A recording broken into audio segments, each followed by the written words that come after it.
युव शक्ति रोजगार नुआ सुजोग।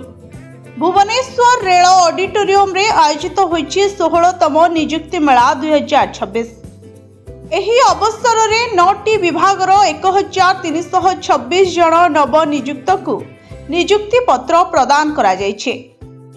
एथिरे गृह निर्माण और नगर उन्नयन विभाग रे 364 जन कनिष्ठ जंत्री, पंचायती राज और पानीय जल विभाग रे 361 जन कनिष्ठ जंत्री, शक्ति विभाग और ओएचपीसी रे 12 जन कनिष्ठ जंत्री और 228 जन ट्रेनी, कृषि विभाग रे 118 जन सहकारी कृषि अधिकारी एवं स्वास्थ्य विभाग रे 111 जन सहकारी प्राध्यापक नियुक्ति पाइछन्ते।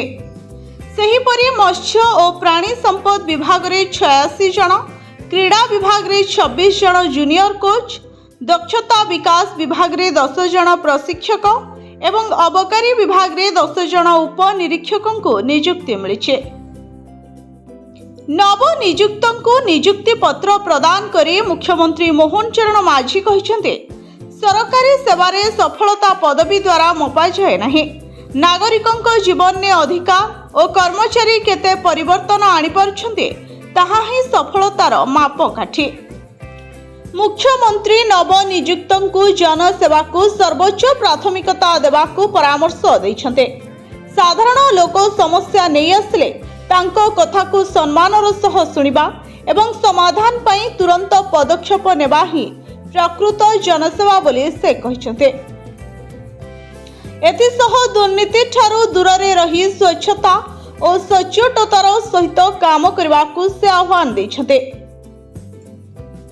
मुख्यमंत्री कहिछन्ते 2024 जून एपर्यंत राज्य में 45,408 जन को सरकारी नियुक्ति दिया जायछे। एहा सह शिल्पायन जरिया युवपीढ़ी बेसरकारी क्षेत्र में मध्य व्यापक रोजगार सुजोग सृष्टि करा जाउछे। गत 2 वर्ष रे राज्य को प्राय 21 लाख कोटी टंकार पुंजीनिवेश आसीथिबा बेले एथिरु प्राय 20 लाख नियुक्ति सुजोग सृष्टि हेबो बोली मुख्यमंत्री कहिसंते।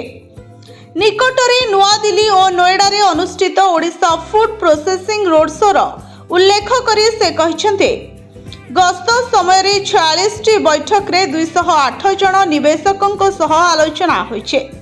38टी एमओयू स्वाक्षरित होइथवा बेले एथिरे 66,392 कोटी टंकार पुंजीनिवेश सह 54,135टी नुआ नियुक्ति सुजोग सृष्टि हेबो। शिल्पायन और नियुक्ति क्षेत्र में राज्य में परिवर्तन आसुथबा कही मुख्यमंत्री कहिसंते, ओडिशा रे एबे रिवर्स माइग्रेशन आरंभ होइछे। आगामी दिन में युवपीढ़ी राज्य मध्य ही अधिक रोजगार सुजोग सृष्टि कराजिबो बोले से कहिसंते। 2036 सुधा समृद्ध ओडिशा एवं 2047 सुधा विकसित भारतर ग्रोथ इंजिन भावे ओडिशा को गढ़िबा लक्ष्य नहीं सरकार काम करुथुबा मुख्यमंत्री कहिसंते।